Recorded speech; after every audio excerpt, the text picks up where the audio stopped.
اعوذ باللہ من الشیطان الرجیم بسم اللہ الرحمن الرحیم۔ وہی اللہ جس نے ہمیں زندگی عطا کی ہے، وہی اللہ جو موت دیتا ہے، وہی اللہ جو ہمیں رزق دیتا ہے۔ وہ اکیلا ہے، اس کا کوئی ہمسر ثانی نہیں۔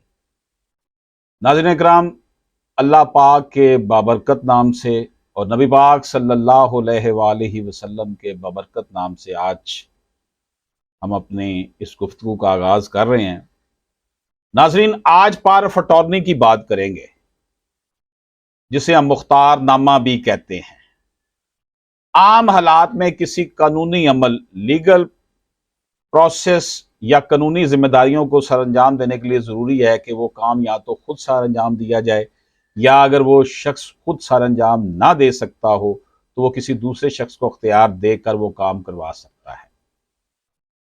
ناظرین اکرام، یا تو خود سر انجام دیا جائے، اس صورت میں یا کسی کو دے کر جو ہے وہ کام سر انجام دیا جائے۔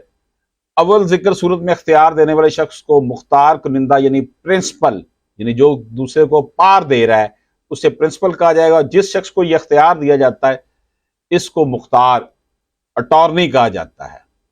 اختیار دینے والا اپنے مختار کو نہ صرف مقدمات کی پیروی بلکہ ان کے تصفیہ یا راضی نامہ کمپرومائز کا بھی اختیار دیتا ہے، جس کے تحت مختار دوران مقدمہ جملہ امور کا تصفیہ کر سکتا ہے۔ ایسی صورت میں مختار کی طرف سے کیا گیا ہر عمل اختیار دینے والے کو اسی طرح پابند کرتا ہے گویا وہ عمل اس نے خود سر انجام دیا ہے۔ عام طور پر اس کی دو قسمیں ہیں۔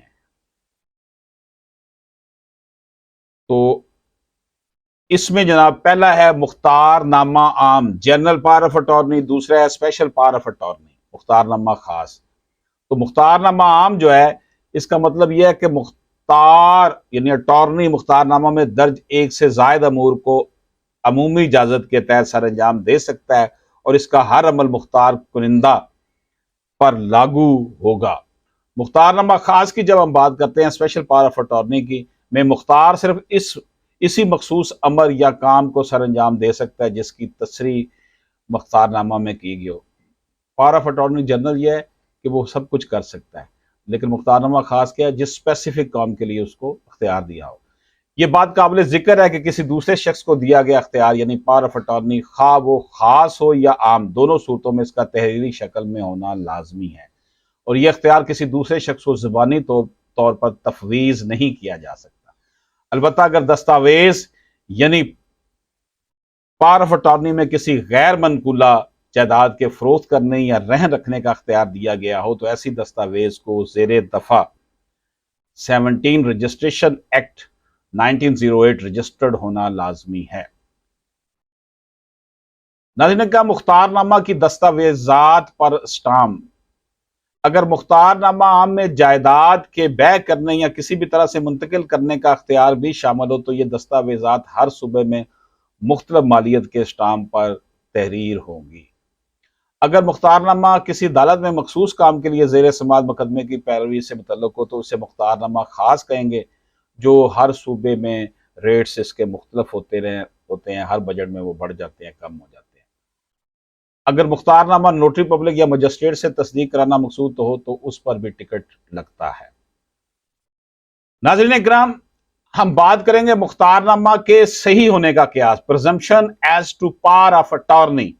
قانون شہادت آرڈر 1984 کے آرٹیکل 95 کے تحت ایسی دستاویز جس کو مختار نامہ کے طور پر تحریر کیا گیا ہو اور وہ کسی نوٹری پبلک، عدالت، جج، مجسٹریٹ، سفارت خانہ یا کونسلیٹ یا وفاقی حکومت کے مقرر کردہ نمائندے سے تصدیق شدہ ہو تو اسے درست سمجھا جاتا ہے۔ مختار نامہ کے ضروری لوازمات جو ہیں وہ کیا ہیں؟ ہر پاکستانی شہری جو عاقل، بالغ ہو اور قانون معاہدہ یعنی لا آف کانٹریکٹ کے تحت معاہدہ کرنے کا مجاز ہو، چاہے ملک میں ہو یا ملک سے باہر قیام پذیر ہو، ہر اس شخص کو مختار نامہ دے سکتا ہے جو خود معاہدہ کرنے کا اہل ہے، یعنی قانون کی نظر میں عاقل اور بالغ ہو، کیونکہ اس کی قانونی حیثیت ایک معاہدہ کی سی ہوتی ہے۔ تاہم اگر یہ معاہدہ مختار نامہ ملک سے باہر دیا گیا تو اس ملک میں واقع پاکستانی سفارت خانے یا کونسلیٹ کا مجاز افسر اس کی تصدیق کرے گا۔ اگر مختار نامہ کسی جائیداد کے کسی حق کو منتقل کرنے کا اختیار بھی دیا گیا، تو اس کو پاکستان میں واقع رجسٹرار کے پاس اس کی وصولی کے 4 ماہ کے اندر اس کی رجسٹریشن ایکٹ 1908 کے تحت کروانا ضروری ہے۔ بصورت دیگر اس کو ہرجانہ کے ساتھ رجسٹر کرانا پڑے گا۔ ناظرین کرام، دیوانی مقدمات کی پیروی میں بذریعہ مختار نامہ، اس کی ہم بات کریں گے۔ سول پروسیجر کوڈ 1908 کے حوالے کے آرڈر 3 رول نمبر 1، 2، 3 اور 6 کے تحت دیوانی مقدمات کی پیروی بھی بذریعہ مختار نامہ ہو سکتی ہے۔ یہ ہمارا ٹاپک ہے جی، دیوانی مقدمات کی پیروی بذریعہ مختار نامہ، یہ ہم دیکھ رہے ہیں اس میں۔ رول نمبر 1، عدالت میں حاضری دینا، درخواست دینا یا کارروائی مقدمہ کے سلسلے میں کوئی قدم اٹھانا بشرطے کہ خود قانون میں اس کے خلاف کوئی صراحت موجود نہ، قانون نے اسے منع نہ کیا ہو۔ رول نمبر 2، دیوانی مقدمات میں مختار ہر وہ عمل کر سکتا ہے جو کہ فریق مقدمہ خود کر سکتا ہے۔ یعنی کہ سول کوڈ میں اگر آپ پیش ہو رہا ہے، جس کو آپ نے مختار نامہ دیا تو وہ ہر وہ کام کر سکتا ہے، یعنی گواہی بھی دے سکتا ہے۔ رول نمبر 3، اس سلسلے میں ایک مختار پر عدالتی سمن کی تعمیل بھی اسی طرح سمجھی جائے گی جیسا کہ خود فریق مقدمہ پر ہوتی ہے۔ رول نمبر 6، ان تمام امور کی انجام دہی کے لیے کوئی عدالت اس وقت تک کسی کو مختار تسلیم نہیں کرے گی جب تک اس کے پاس تحریری مختار نامہ موجود نہ ہو۔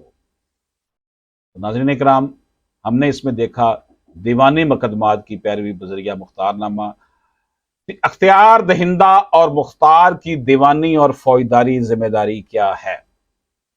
ناظرین، ہم دیکھ رہے ہیں اس میں اختیار دہندہ اور مختار کی دیوانی فوجداری ذمہ داری،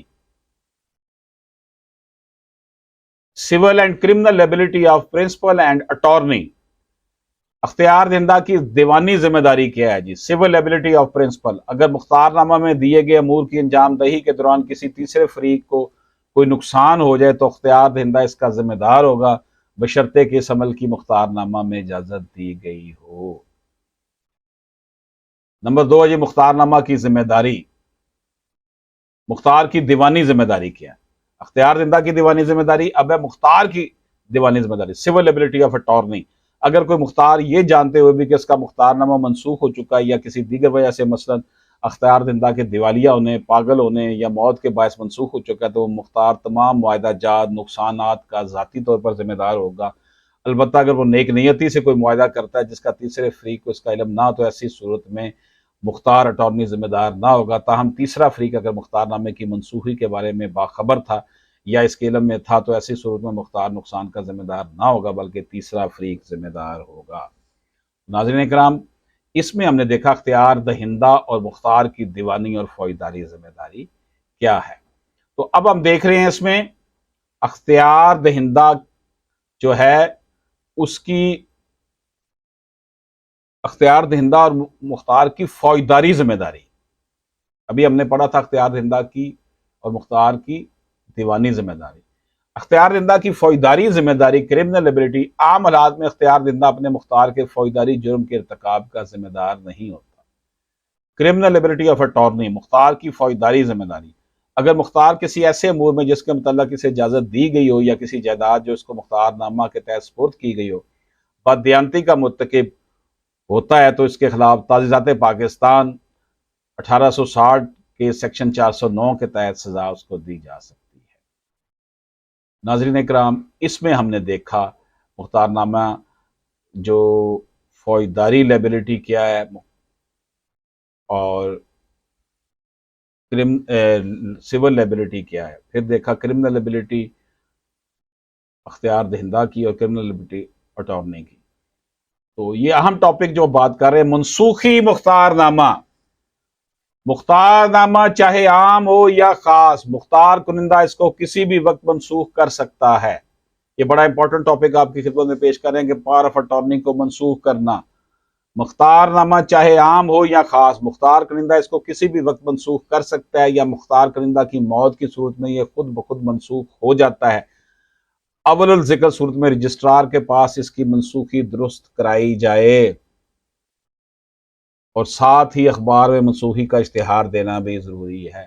آپ رجسٹرار کے پاس فوراً جہاں سے وہ رجسٹرڈ ہوا تھا مختار نامہ وہ فوراً اس کو وہاں پہ کروائے کہ جناب میں اسے منسوخ کر رہا ہوں، اور ساتھ ہی اخبار میں اشتہار دے دے، ڈان میں دے دے، جنگ میں دے دے، بڑے اخباروں میں دے دے۔